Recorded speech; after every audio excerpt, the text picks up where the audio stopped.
चंबल इलाके के मुरैना जिले में लगातार हथियारों का प्रदर्शन और हर्ष फायरिंग के मामले सामने आ रहे हैं। ताज़ा मामला निरार थाना इलाके के चांचुल गांव का है, जहां एक युवक द्वारा सोशल मीडिया पर आधा दर्जन से अधिक हथियार और कारतूसों के साथ वीडियो बनाकर वायरल कर दिया है। लगातार घटनाएं होने के कारण भी पुलिस के अधिकारी कार्रवाई के नाम पर सिर्फ जांच करने की बात कहकर मामले की टाल मटोल कर देते हैं। लगातार हथियारों के प्रदर्शन और फायरिंग की घटनाएं सामने आने के बाद पुलिस अधीक्षक बदमाशों पर कार्रवाई नहीं कर पा रहे हैं। इसका सबसे बड़ा यह कारण है कि अपराधियों को राजनेता लगातार संरक्षण दे रहे हैं। हालांकि अब अतिरिक्त पुलिस अधीक्षक गोपाल धाकड़ का कहना है कि वीडियो संज्ञान में आया है। साइबर टीम और थाना प्रभारी निरार इस मामले की जांच कर रहे हैं। जल्दी आरोपियों की गिरफ्तारी की जाएगी। सोशल मीडिया पर लगातार वीडियो वायरल हो रहे हैं। हमेशा यह प्रयास किया जा रहा है कि इन आरोपियों पर तत्काल कार्रवाई होती रहे, लेकिन अब सभी थाना प्रभारी को हिदायत दी जा रही है कि बदमाशों पर कार्रवाई करना शुरू करें। पुलिस अधिकारियों के इस तरीके के बयान पूर्व में भी कई बार आ चुके हैं। खास बात यह आती है कि पुलिस अधीक्षक तो आम आदमी से मिलने को भी तैयार नहीं होते हैं। इस कारण से मुखबिर तंत्र धीरे धीरे पुलिस को खत्म होता जा रहा है। वीडियो वायरल होने वाला युवक निरार इलाके के चांचुल गांव का रहने वाला है और उसने सोशल मीडिया पर अपना आधार कार्ड भी अपडेट कर दिया है। इसके बाद भी पुलिस अगर मामले की जांच कार्रवाई करने की बात कह रही है तो पुलिस की कार्यशैली पर भी सवाल खड़े हो रहे हैं कि आखिर आरोपी को पकड़ने में पुलिस के थाना प्रभारी और अधिकारियों को क्यों इतना समय लग रहा है। ये अभी मेरे संज्ञान में आया है मामला पूरा। इसको मैंने वीडियो को देखा भी है और इसको साइबर को हमने अभी इसका स्थान आईडी वगैरह और जो जहाँ से भी जिसने वायरल किया है डाला है आईडी का भी मैं क्रॉस चेक करा रहा हूँ। थाना प्रभारी निरार जो कि बताया जा रहा है कि निरार का होने की संभावना है, उसको हमने भेजा है। अगर ये सब पुष्टि होती है मुरैना का है तो निश्चित रूप से आज शाम तक कल तक इस पर हम कार्रवाई कर देंगे। बड़ी वारदात को अंजाम देंगे। प्रथम दृष्टा तो ऐसा प्रतीत नहीं हो रहा वीडियो देखकर, लेकिन ये जरूर है कि इस टाइप का जो कल्चर यहाँ चल रहा है अभी, जिसपे हमने भी काफी प्रयास किया है और काफी कार्रवाई भी की है, उसी तारतम्य में जो रंगदारी दिखाने के लिए लोग सोशल मीडिया पे डाल देते हैं, उस टाइप का वीडियो प्रथम दृष्टा प्रतीत होता है। बाकी जब कार्रवाई होगी तो शेष प्रश्नों के उत्तर अपने आप मिल जाएंगे। मध्य प्रदेश के मुरैना जिले के सुमावली थाना इलाके में बदमाश बेखौफ होते जा रहे हैं। एक महिला को गांव से बंधक बनाकर बदमाशों ने मुरैना शहर के गणेशपुरा इलाके में बंधक बनाकर रखा और उसके साथ बारी बारी से दुष्कर्म की घटना को अंजाम दिया। महिला के परिजनों का कहना है कि उन्होंने इसकी शिकायत थाना प्रभारी से लेकर और पुलिस अधीक्षक तक की, लेकिन किसी ने महिला की तलाश नहीं की। पीड़िता करीब 25 दिन बाद बदमाशों के चंगुल से निकलकर घर पहुंची और उसने अपने परिजनों को आप बीती सुनाई। इसके बाद परिजन ग्रामीणों के साथ सुमावली थाने पहुंचे और उन्होंने बदमाशों के खिलाफ शिकायत दर्ज कराई। बताया जा रहा है कि बदमाश सुमावली थाना इलाके के रुअर मैनाव बसई इलाके के रहने वाले हैं। पुलिस ने महिला की शिकायत पर बदमाशों के खिलाफ मामला दर्ज कर लिया है और मामले की जांच शुरू कर दी है। महिला और उसके परिजनों ने बताया कि बदमाश उसे जान से मारने की धमकी दे रहे हैं। पुलिस का कहना है कि इस पूरे मामले में 2 आरोपी नामजद हैं। हालांकि मकान मालिक ने बिना सूचना दिए उनका मकान किराए पर दिया तो मकान मालिक की भी सहभागिता इस मामले में हो सकती है। पुलिस जांच के बाद मकान मालिक को भी आरोपी बना सकती है। सुमावली थाना क्षेत्र की एक महिला को 2 आरोपियों ने बंधक बनाकर 25 दिन तक शहर के गणेशपुरा में किराए के मकान में बंधक बनाकर रखा और उसके साथ गैंगरेप किया। इसी तरह आरोपियों के चंगुल से महिला निकलकर थाने पहुंची, तब पुलिस में मामला दर्ज किया है। पुलिस ने राजनेताओं के दबाव में पीड़ित महिला के परिजनों को न देते हुए वन स्टॉप सेंटर मुरैना में शिफ्ट करा दिया है। महिला को वर्तमान में वन स्टॉप सेंटर में रखा गया है। सुमावली थाना क्षेत्र के अंतर्गत एक महिला जो है अपने पति और भाई के साथ उपस्थित हुई थी। उसके द्वारा बताया गया कि उसके पड़ोस में रहने वाले व्यक्ति से जो है उसकी दोस्ती हुई थी और शौच के समय जब वो गई थी तो वो जो व्यक्ति है अपने दोस्त के साथ आया, उसे जबरदस्ती मोटरसाइकिल पर बिठाकर जो है मुरैना क्षेत्र में लेकर आया और उसे यहाँ पर जो है एक कमरे में कुछ दिनों तक उसे रखा और महिला ने जैसे ही मौका मिला वहां से जो है छूटकर वो थाने पे पहुंची और उसके बताए अनुसार जो है इसमें कायमी की गई है। इस मामले में महिला द्वारा बताए गए 2 आरोपी हैं। आरोपियों की गिरफ्तारी के लिए जो है हम प्रयास कर रहे हैं, जल्द से जल्द आरोपी जो है इसमें गिरफ्तार होंगे, दोनों आरोपी। मध्य प्रदेश के मुरैना जिले में लगातार बढ़ रहे अपराधों की शिकायत को लेकर लोग जन सुनवाई में बदमाशों की शिकायत करने आ रहे हैं, लेकिन पुलिस अधीक्षक जन सुनवाई के दौरान किसी से आवेदन नहीं लेते हैं। वह अपने अधीनस्थों को जन सुनवाई करने और आवेदन लेने के लिए जन सुनवाई कक्ष में बिठाते हैं। लोगों का मानना है कि लगातार शिकायत कर रहे हैं, लेकिन कोई सुनवाई नहीं होती है और अगर पेड़ों के नीचे बैठते हैं तो पुलिसकर्मी उनको भगा देते हैं। ग्रामीणों का कहना है कि वह कई महीनों से जन सुनवाई में आवेदन लेकर बदमाशों की शिकायत करने के लिए आते हैं, लेकिन बड़े अधिकारी नहीं बैठते हैं, इसलिए थाना प्रभारी उनकी नहीं सुनते हैं। जन सुनवाई सुनते समय अतिरिक्त पुलिस अधीक्षक गोपाल धाकड़ ने बताया कि लगातार महिला संबंधी जमीनों पर कब्जे और अपराधियों को पकड़ने के मामले सबसे ज़्यादा आते हैं। लगातार उनकी सुनवाई की जा रही है और पुलिस के अधिकारियों को सख्त किया जाएगा जिससे फरियादियों की सुनवाई हो। लेकिन यह बात बिल्कुल सही है कि कुछ लोगों की सुनवाई नहीं हो पाती है। जौरा थाना इलाके से आए दामोदर ने बताया कि वह पिछले कई दिनों से चक्कर लगा रहे हैं, लेकिन वरिष्ठ अधिकारी और पुलिस अधीक्षक से उनकी अभी तक मुलाकात नहीं हुई है। छोटा अधिकारी थाना प्रभारी को फ़ोन करते हैं कि आरोपियों की गिरफ्तारी की जाए, लेकिन थाना प्रभारी उन अधिकारियों की नहीं सुनते हैं। ग्रामीण इलाकों से आए लोगों ने बताया कि जनसुनवाई में लंबे समय से अपराधियों की शिकायत करने के लिए पुलिस अधीक्षक कार्यालय आ रहे हैं, लेकिन वह पुलिस अधीक्षक से मुलाकात नहीं हो पाती है। पति खत्म हो गया, बीच 14 में शादी हुई थी, उसके बाद कुछ समय बाद पति खत्म हो गया तो ससुराल परेशान करने लगे, मारपीट करके घर से निकाल दिया। तो हमारे पापा ले गए थाने में 498 केस भी किया, वो भी फांसी को कर दिया उन लोगों ने और कोई सुनवाई नहीं है। एसपी पे सब 2017 से आ रहा है, अभी तक कोई साहब मिलते नहीं है, छोटे साहब मिलते हैं और ऐसी कोई सुनवाई नहीं हो रही है मेरी और बहुत परेशान है सर। मेरे पास मुलाकात हुई थी, छोटे वाले साहब से हुई है, बढ़िया साहब आज है नहीं है, गाड़ी तो खड़ी है, पता मुझे मिले नहीं है सर, छोटे साहब मिले हैं, साहब है नहीं है वहाँ पे। और सर क्या है उसमें 700 बोई थी, वो गेहूँ बोए हैं तो 700 वो लोग काट रहे हैं जबरदस्ती से, जाते हैं खेती पे तो मारपीट करने लगते हैं। तो आज आवेदन देने आई हूँ, कोई सुनवाई नहीं हुई है। 2017 से अभी तक मेरी एक एफआईआर नहीं करवाई है थाने से।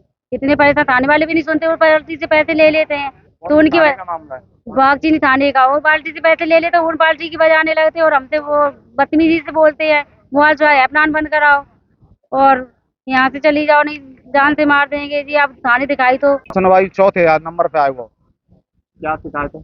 शिकायत अपहरण करो में 8 महीना गिरफ्तार करे ना पुलिस गई बैठा नहीं। एसपी साहब के जब बार बार आवेदन दे रहा हूँ वे मिलते नहीं है, वो मिलेंगे छोटे भाई तो इनको सुनवाई ना करी ऐसी में क्या कहते? अरे टीआई को फोन कर देंगे, टीआई से मिल लेना बस, क्या कहते हैं टीआई साहब जो कहते हैं एसपी साहब से कहो कि बाई एसपी से फोन करे धौलपुर वाई से तो वे गिरफ्तार करेंगे। तो वे मेरे को बार बार धमकी दे रहे हैं मारने की, जान से मारने की, फोन पे धमकी दे रहे हैं, आदमी पहुंचा के धमकी दे रहे हैं करके। कौन बदमाश? लाखन, उग्र, बंटी, बिशंबर, एसवी, 4-5 रुपये लोग उनके साथ शामिल है। लोकल के नहीं है, नगर के ही है। राजस्थान में ना एफआई अभी तक नहीं हुई है। क्या जन सुनवाई चक्कर लगा 4 बार उसमें पुरुष और महिलाएं आवेदन अपनी समस्या लेके आए, उनको हम समक्ष में बैठ के सुन भी रहे हैं। उसमें ये बात सही है कि जमीन वाले मैटर तो है ही है, महिला संबंधित समस्याएं भी हैं और गिरफ्तारी को लेकर तो काफी 3-4 मामले ही आए अभी तक जिसमें हम सुन रहे हैं। तो ओवरऑल मिले जुले 40-50 आवेदन अभी हमें मिले हैं। उसमें जमीन से जो रिलेटेड ज्यादा है, लेन देन के मामले काफी हैं उसमें, और जो महिलाओं की समस्या है वो घरेलू जो आपसी विवाद है घर के, उनको लेकर कुछ आवेदन प्राप्त हुए हैं। तो संबंधित अच्छे एसएचओ और एसडीओपी को हमने इसमें त्वरित निराकरण के लिए बताया है, आवेदन भी उनके अब भेज रहे हैं। लंबे समय से चक्कर लगा रहे हैं, ऐसा नहीं है, कुछ हम भी बात करते हैं आवेदक को सामने खड़ा करके वीडियो पर संबंधित कंसर्न विवेचक एसएचओ या एसडीओपी से। कुछ लोगों ने ये बात सही है आवेदन दे रखे हैं, लेकिन ये बात भी सही है कि आवेदक को बहुत सारी चीजें शेयर नहीं होती या पता नहीं होता, इसलिए उसमें कार्रवाई हो रही है कहीं, और कई सारी टेक्निकलिटी और जो कानूनन की समस्या होती है, साक्ष्य ना दे पाना, उसके आवेदन पर जांच तो हुई है आवेदक के, लेकिन ऐसे साक्ष्य उसमें नहीं आए, उस संबंध में उस कारण से फरियादी कई बार संतुष्ट नहीं हो पाता है। जबकि ये साक्ष्य आते हैं तो निश्चित रूप से कार्रवाई करती है। एमपी की मुरैना सिविल लाइन थाना पुलिस ने हत्या के आरोप में फरार चल रहे 5-5 हज़ार के 3 आरोपियों को गिरफ्तार किया है। पुलिस ने अनुसंधान के बाद आरोपियों को कोर्ट में पेश किया है। आरोपियों ने 4 दिन पूर्व सियथला गांव में पुरानी रंजिश को लेकर एक युवक की हत्या की थी। धौलपुर जिले के सैंपऊ उपखंड क्षेत्र के बसेड़ी मार्ग स्थित बाजार में दुकान के सामने ट्रैक्टर खड़ा करने पर दुकानदार और ट्रैक्टर के साथ आए आधा दर्जन से अधिक लोगों में कहासुनी हो गई। कहासुनी के दौरान दोनों पक्षों में लाठी भाटा जंग हो गई। दोनों पक्षों में जमकर मारपीट हुई। मामले की खबर मिलने के बाद पुलिस मौके पर पहुंच गई, जहां पुलिस के साथ भी दोनों पक्षों के लोगों द्वारा धक्का मुक्की कर दी गई।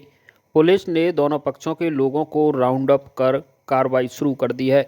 बता दें कि बोरेली ग्राम पंचायत के रहने वाले आधा दर्जन से अधिक युवक टेंट का सामान लेने के लिए सैंपऊ कस्बे में आए थे। लोगों ने कस्बा सैंपऊ के रहने वाले इंद्रजीत परमार पुत्र अजब सिंह परमार की दुकान के सामने ट्रैक्टर खड़ा कर दिया और सामान को ट्रॉली में लादने लगे। जब दुकानदार इंद्रजीत परमार ने ट्रैक्टर ट्रॉली को खड़ा करने का विरोध किया तो कहासुनी हो गई। कहासुनी के बाद दोनों पक्षों के लोग लाठी डंडों से लैस होकर आमने सामने हो गए। दुकानदार इंद्रजीत को दुकान के अंदर ही दबोच लिया और मारपीट कर दी। इसके बाद बाजार में लोगों की मौके पर ही भीड़ जमा हो गई। मामले की सूचना मिलने के बाद पुलिस मौके पर पहुंच गई। मारपीट कर रहे 3 लोग पुलिस को देख एक मकान में घुस गए। इसके बाद लोगों ने पुलिस के साथ भी धक्का मुक्की कर दी। करीब आधा घंटा तक बाजार में हाई वोल्टेज ड्रामा देखने को मिला है। पुलिस ने दोनों पक्ष के आधा दर्जन से अधिक लोगों को राउंड अप किया है। सैंपऊ थाना एसएचओ वीरेंद्र सिंह ने बताया कि उपद्रवियों को हिरासत में ले लिया है, जिनके खिलाफ कानूनी कार्रवाई की जाएगी। धौलपुर जिले के बिपरपुर गांव में एक दर्दनाक हादसा हो गया। खेत में पानी दे रहे 17 वर्षीय युवक सचिन पुत्र राजकुमार जाटव की करंट लगने से मौत हो गई। हाई टेंशन लाइन का एक तार अचानक टूटकर सचिन के ऊपर गिर गया, जिससे वह बुरी तरह झुलस गया, जिसे परिजन तुरंत जिला अस्पताल लेकर पहुंचे, जहां डॉक्टरों ने उसे मृत घोषित कर दिया। ग्रामीणों का कहना है कि उन्होंने कई बार बिजली विभाग को खेत के ऊपर से गुजर रही हाई टेंशन लाइन को शिफ्ट करने की मांग की थी, लेकिन अधिकारियों ने केवल आश्वासन दिया और ठोस कार्रवाई नहीं की।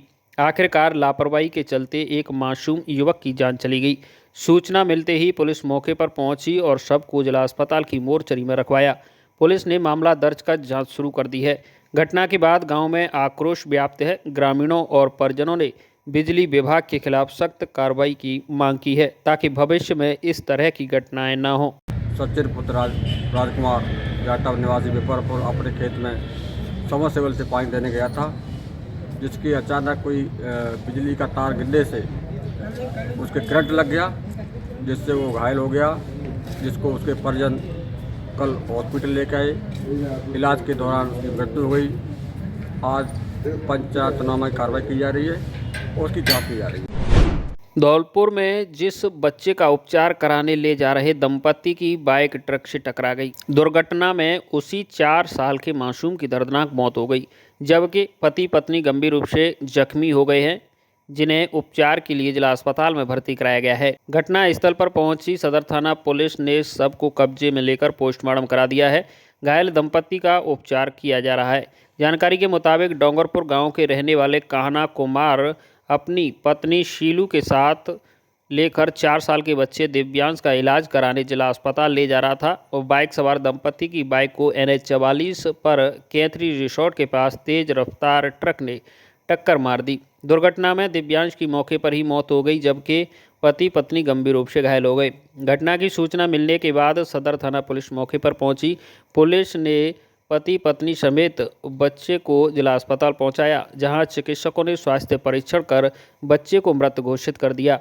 घायल दंपत्ति को जिला अस्पताल के ट्रॉमा सेंटर में भर्ती कराया गया है। दोनों की गंभीर चोटें बताई जा रही हैं। ट्रक चालक मौके से फरार हो गया है। आरोपी की पुलिस तलाश कर रही है। दूसरा सड़क हादसा दिहोली थाना इलाके में राजाखेड़ा सड़क मार्ग पर हुआ है, जहां बाइक सवार हरिओम अपनी पत्नी 25 वर्षीय पूनम को बाइक पर बिठाकर शादी समारोह में शामिल होने जा रहा था। दियोली थाने के पास बाइक डिवाइडर से टकरा गई। इस दुर्घटना में पूनम की मौत हो गई। थाना प्रभारी परमजीत सिंह ने बताया कि महिला का पोस्टमार्टम करा दिया है। पुलिस घटना के कारणों की जांच कर रही है।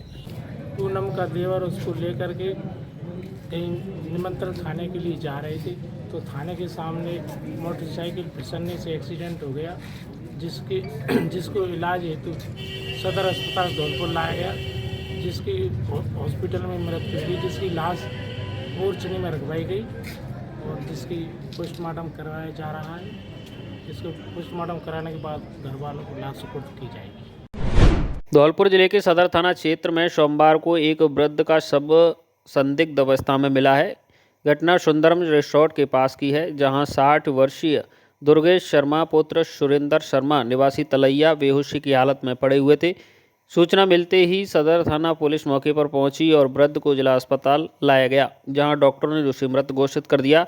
सदर थाने के एएसआई सुरेश सिंह ने बताया कि सोमवार शाम करीब 5 बजे पुलिस को सूचना मिली थी कि शव को जिला अस्पताल में मोर्चरी में रखवाया गया है और परिजनों को सूचित कर दिया गया है। मंगलवार को परिजनों के पहुंचने के बाद पोस्टमार्टम कर परिजनों को सौंप दिया। फिलहाल पुलिस मामले की जांच में जुटी है और मौत के कारणों का पता लगाने का प्रयास कर रही है। बाड़ी शहर के गुम्मट क्षेत्र में एक फास्ट फूड और अंडा चाउमीन की दुकान में बिजली के शॉर्ट सर्किट से आग लग गई। दुकानदार उस दौरान अपना रोजा खोलने घर गया हुआ था। जैसे ही उसे पड़ोसियों से सूचना मिली कि वह तुरंत दुकान पर पहुंचा और अपनी दुकान के शटर को जैसे तैसे ऊपर उठाया। इस दौरान आसपास के लोगों ने भी उसकी मदद की, लेकिन आग लगने के बाद उसको बुझाने के सारे प्रयास विफल हो गए। ऐसे में आग लगने की इस घटना में दुकान में रखा सारा सामान और दुकानदारी के पैसे जलकर राख हो गए हैं। घटना में पीड़ित को करीब 4 से 5 लाख रुपए का आर्थिक नुकसान हुआ है। शहर के गुम्मट खैरत खेल क्षेत्र के में चाउमीन, अंडा और फास्ट फूड की दुकान में लगी आग को लेकर पीड़ित दुकान मालिक आकिब पुत्र नूर खान बताया कि सोमवार की शाम करीब 6 बजे वह दुकान को बंद कर अपने घर रमजान का दूसरा रोजा खोलने गया था। इस दौरान पड़ोसियों ने उसे फ़ोन पर सूचना दी कि उसकी दुकान में आग लगी है, जिसकी लपटें बाहर निकल रही हैं। वह दौड़ता हुआ दुकान पर आया तो देखा कि दुकान आग की लपटों में घिरी हुई थी। उसने जैसे तैसे आसपास के युवाओं के सहयोग से दोनों शटरों को उठाया और आसपास के घरों के समर पंप और पानी के अन्य साधनों और आग को बुझाने का प्रयास किया। इस दौरान नगरपालिका फायर स्टेशन को भी सूचना दी गई, लेकिन दमकल मौके पर नहीं पहुंच पाई। आग लगने की इस घटना में करीब 1 घंटे में दुकान का सारा सामान जलकर राख हुआ है, जिसमें fridge, patties, machine, drip, freezer, furniture, gas चूल्हा और दुकानदारी के करीब 4 से 5 हज़ार रुपये की नकदी और अन्य सामान जला है। पीड़ित ने प्रशासन से मदद की गुहार लगाई है। दुकान में आग लगी शॉर्ट सर्किट होकर के और एकदम उसमें आग लग गई, इसमें सिलेंडर में उसकी नली डर के और उसमें फ्रिज कूलर वगैरह और सारे जल गए। उसमें कुछ कंप्यूटर वगैरह रखे हुए तो वो भी जल गए सारे। इसमें लगभग कितने का नुकसान है? कम से कम 4-5 लाख रुपए का सामान होगा। काय की दुकान थी? दुकान तो पहले वो फास्ट फूड कॉर्नर था। ई मित्र की दुकान थी उसमें पहले, और कंप्यूटर सिखाने की भी वो थी मतलब, और फिर उसमें बच्चों ने उसमें वो डाल दिया था। धौलपुर पुलिस ने जुआ और सट्टे के 2 शातिर अपराधियों को जिला बदर किया है। पुलिस अधीक्षक सुमित मेहड़ा की अनुशंसा पर जिला कलेक्टर ने यह कार्रवाई की है। दोनों आरोपियों को 15 दिन के लिए धौलपुर से करौली भेजा गया है। राजस्थान गुंडा नियंत्रण अधिनियम 1975 की धारा के 3 के तहत कंचनपुर थाना क्षेत्र के पायकापुरा रहने वाले टीकम सिंह और राजाखेड़ा थाना क्षेत्र के बाजना गांव के रहने वाले रामकिशन को 15 दिन के लिए धौलपुर से करौली भेजा गया है। दोनों आरोपी पेशेवर जुआरी हैं। ये सार्वजनिक स्थानों पर जुआ सट्टा खेलते हुए कई बार पकड़े जा चुके हैं। कोर्ट से सजा मिलने के बाद भी इनकी गतिविधियां नहीं रुकी हैं। नव भारत साक्षरता के अंतर्गत 1 दिवसीय कार्यशाला का आयोजन बाड़ी शहर के राजकीय उच्च माध्यमिक विद्यालय किला में जिला साक्षरता अधिकारी वीरी सिंह की अध्यक्षता में किया गया, जिसमें ब्लॉक के समस्त पीईओ और स्कूल प्राचार्यों ने भाग लिया। जिला साक्षरता अधिकारी वीरी सिंह ने अपने उद्बोधन में कहा कि सन 2021 की जनगणना के अनुसार पूरे देश में 75.76 करोड़ लोग निरक्षर थे, लेकिन लगातार साक्षरता कार्यक्रमों और शिक्षा के प्रति किए गए प्रचार प्रसार के चलते अब उनकी संख्या घटकर 18.12 करोड़ रह गई है, जिनको साक्षर किया जाना जरूरी है। नव भारत साक्षरता मिशन के अंतर्गत 15 वर्ष से अधिक आयु के असाक्षर व्यक्तियों को साक्षर करने का कार्य किया जा रहा है, जो कि बहुत ही महत्वपूर्ण कार्य है।